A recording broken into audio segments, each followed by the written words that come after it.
कानून की धज्जियां उड़ाना सपा का पुराना शगल। अजय रॉय की काशी के स्वरूप के बदले जाने के आरोप पर बोले ब्रजेश, जो विकास होता है वो प्रभु कृपा, पिछड़े दलितों से सपा का कोई लेना देना नहीं।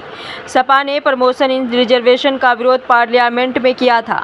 सपा की सरकार में हर जिले में बैठता था सीएम ब्रजेश पाठक ने आपातकाल को लेकर कांग्रेस को कोसा। दलितों पर जब जब अत्याचार हुआ सपा ने किया।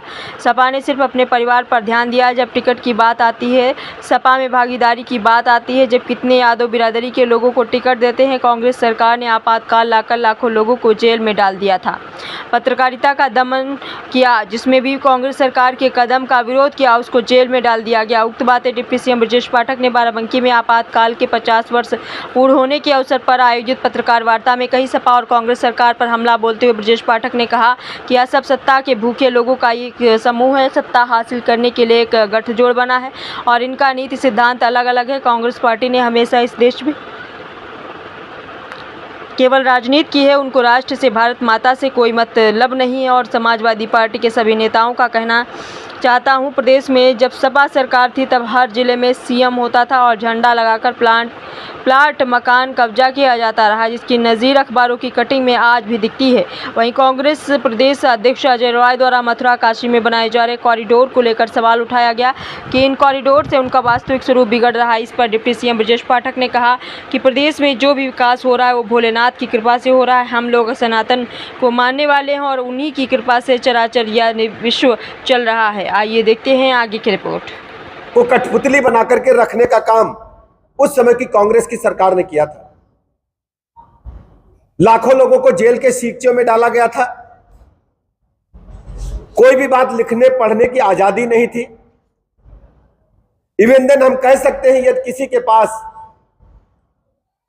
उस समय कांग्रेस पार्टी की खिलाफत करने का कोई भी एक मुंह से शब्द भी निकल जाता था, उन्हें जेल की सीकचों के पीछे डाल दिया जाता था। और आपातकाल में जेल बंदियों के साथ जो हमारे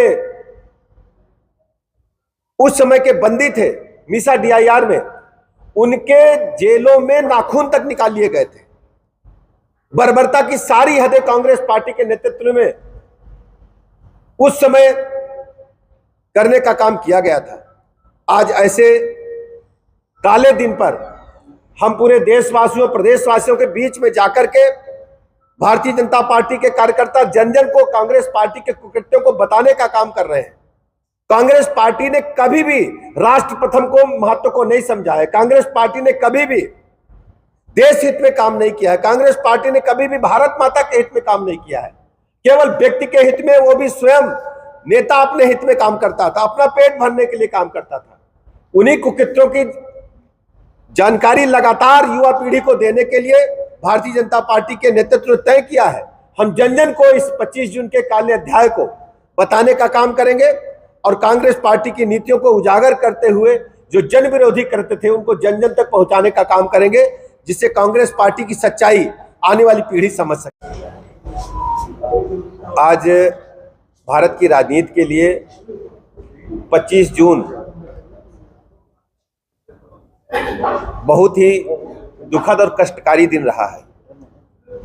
आज ही की तारीख को 1975 में कांग्रेस पार्टी ने देश में आपातकाल लागू करते हुए संविधान को पूरी तरह से ध्वस्त करने का काम किया था। संवैधानिक अधिकारों की हत्या हो गई थी। नागरिक अधिकार पूरी तरह से सस्पेंड कर दिए गए थे। दैहिक आजादी पर प्रतिबंध लगा दिया गया था।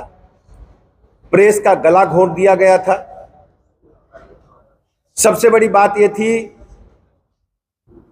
भारत की आजादी के मात्र कुछ वर्षों के बाद कांग्रेस पार्टी के नेता ने सिर्फ अपनी कुर्सी को बचाने के लिए, माननीय उच्च न्यायालय के निर्णय से